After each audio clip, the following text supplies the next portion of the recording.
Hi, and welcome to the show. Subscribe at kevinmd.com/podcast. Today, we welcome Michelle Neiswender. She's a certified financial planner. Today's Kevin MD article is Why Physicians Should Not Be Their Own Financial Planner. Michelle, welcome to the show. Thank you, Kevin, for having me. All right, let's start by briefly sharing your story, then we'll jump right into our Kevin MD article. Sure. So I discovered financial planning as a career while I was actually going through my master's program. And so I took a year off after I got my master's, and then I went back to school so I can get my certified financial planning designation. And then just last year, I decided I also wanted to become an enrolled agent so I can provide actual tax advice to my clients. All right. And you wrote your Kevin MD article, Why Physicians Should Not Be Their Own Financial Planner. It's a common theme on a show that sometimes financial information isn't always intuitive for a lot of physicians. Now, for those who didn't get a chance to read your article, tell us what it's about. So it's just kind of encouraging physicians to consider working with a certified financial planner, but specifically a fee-only planner. I know in the general community, there's a lot of distrust about working with financial advisors, afraid that they're going to get pushed into products that they truly don't understand or are expensive and they are not needed. But if you work with a fee-only certified financial planner, you're working with a fiduciary. And so that means that whenever they're providing advice for you, that bias for like a commission or anything Hmm. like that is removed from the recommendations. And so I was just trying to figure out a way to encourage your audience to consider working with a financial planner and the ways that they would benefit them. And what proportion of financial planners that physicians are exposed to, what proportion are they fee only? I don't know the statistics, but we're a very small crowd. There's an association out there that's called the National Association of Professional Financial Advisors, and these advisors have kind of are transparent in saying they are going to be fee only, which means that 100% of their income is coming directly from clients, not from any commission-based Mhm. products or kickbacks or anything like that. So whenever physicians go to an ad to see a certified financial planner, it should be pretty obvious that they're fee only. Is that correct? Not necessarily. And that's where a lot of the confusion comes from because you have fee only, and then there's another term out there that's called fee based. Mm. And that fee based, it could be that the financial planning advising side of things is fee only, but then they push products where they get the commission. And so that's why it's fee based. And so, to add complexity to something that is already very complex, the terminologies are very similar. So they should specifically look for the verbiage fee only, right? Correct. Mhm. So in your article, you write that a lot of smart physicians try to manage their own money. When a new physician client comes to you after doing it themselves, what are some common or costly mistakes that you see that you need to fix? So physicians like to do the research. So Hmm. they're doing all the big saving buckets that they're saving, but they're maybe not saving appropriately in the right type of buckets or diversifying outside of, you know, pre-tax retirement accounts and things like that, or taking advantage of the 457Bs, or knowing that perhaps when they're planning for that, that they need to set a max because if they're thinking about leaving an employer after a certain period of time, what are the distribution rules once they leave and separate from service? Do they have to take everything 100% of that distribution within a year? You can set up installment plans, or can you successfully transfer this over into like another 457B plan? So those are some of the pitfalls that they're not aware of. And then the biggest thing is clients that do tend to come to me, they feel that they should be able to DIY it. And so there's a little bit of guilt that they don't know or have that knowledge. But this is a no judgment zone. I'm here to help educate and partner with my clients on their financial journey.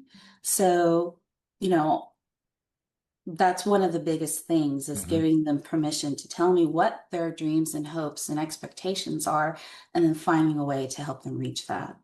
And it's completely okay for physicians to admit they may not have the financial knowledge to manage their finances or wealth, right? Because they've spent all that time, of course, seeing patients and learning to become a doctor, right? And they may not have the time, or more importantly, they may not have the interest to to learn that additional part of their lives, which is why it's perfectly okay to outsource that or be in partnership with a certified financial planner. Correct. And then there's also the that trust barrier, right? They don't know me, and all of a sudden there's some practices out there that require that you move all your assets over to the advisors almost immediately, and you haven't built that relationship. And so I get it. Why am I going to give you all my money when I may have been burnt in the past by someone else? Hmm. And so I don't require that of my clients.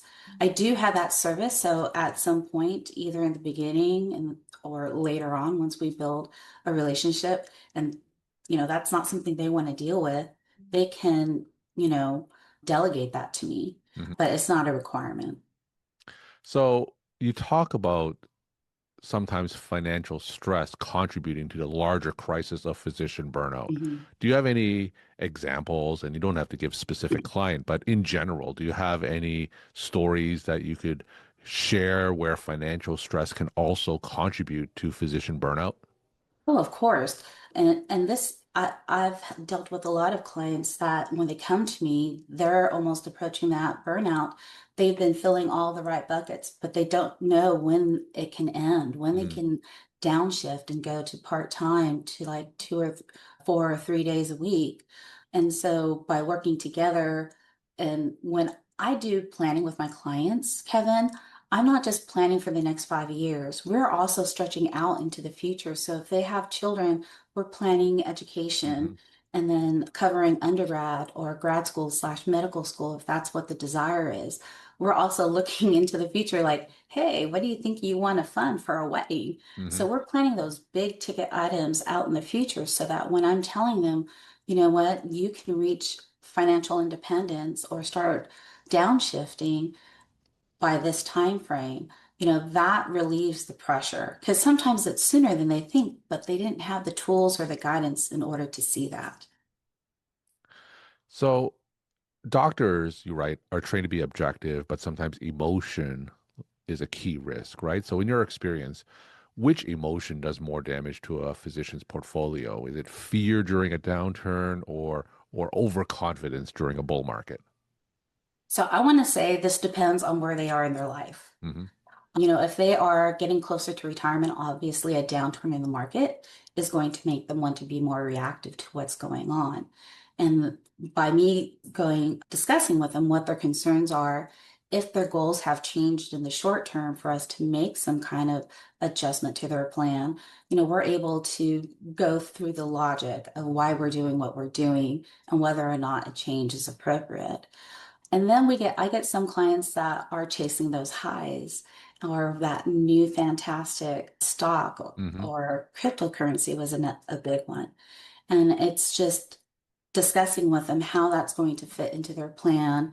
And in some cases, I have clients that have, the wealth that they can play the market and we set a budget and then they can go ahead and do it and it's not affecting their overall plan.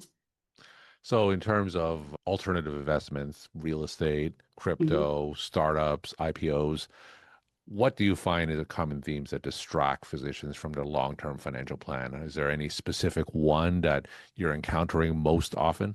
So I've had several clients come to me wanting to chase passive income through rental properties. And, we budgeted in their plan what they're allowed to risk. And I want to say maybe half the time that I don't advise in detail about passive income Hmm. and real estate. So half the time it works out and the other half it doesn't. Hmm. And, by us figuring out what that balance is, that they can put that financial risk out there and knowing what the potential consequences of that are, that gives them the safety to take that risk. Now, of course, there are some physicians who could manage their investments on their own, Mhm. right? Tell us the type of questions they need to ask themselves to determine if they're the right fit to manage their investments and finances on their own? So I have my clients are typically ongoing. So we have an annual rebalance and we also talk about our investment philosophy, what their goals are and everything like that.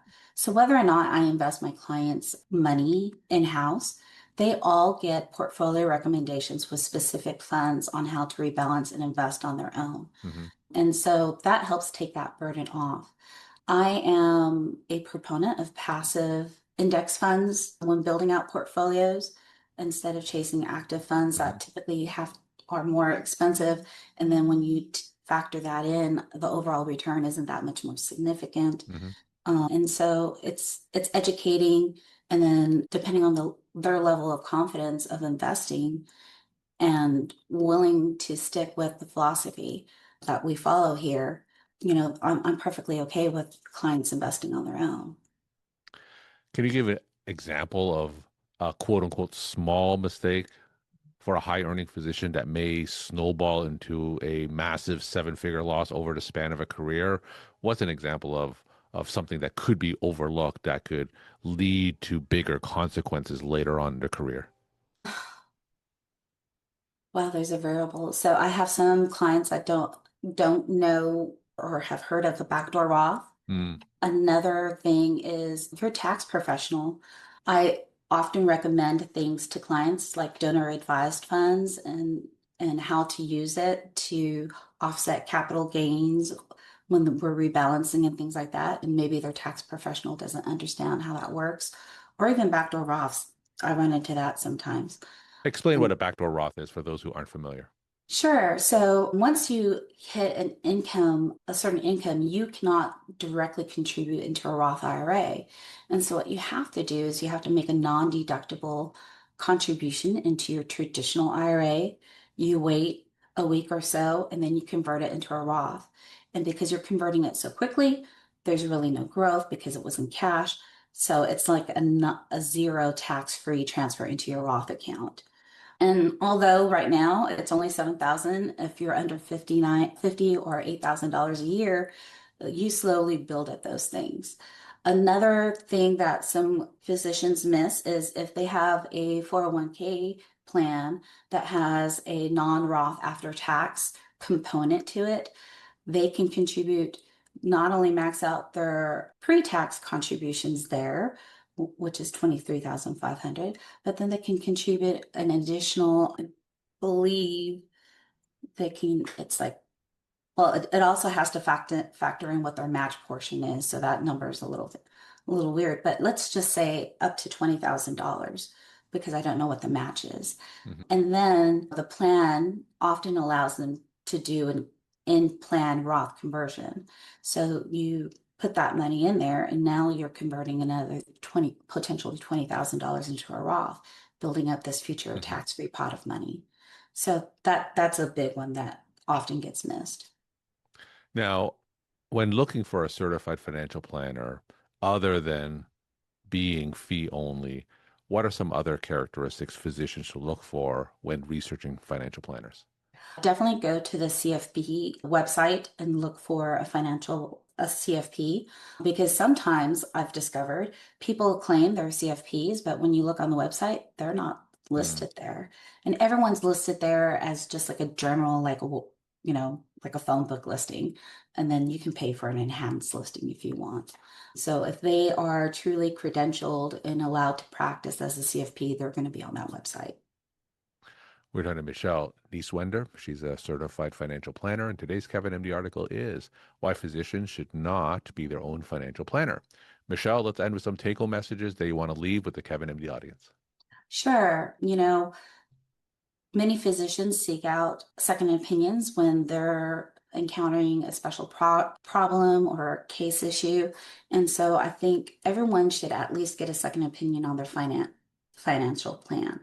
And so whether it's a long-term or like a one project thing, you should go out and seek a fee-only certified financial planner to run your ideas by through, because you might be missing some crucial components to your overall plan that you just don't know. Michelle, thank you so much for sharing your perspective and insight, and thanks again for coming on the show. Thank you for having me, Kevin.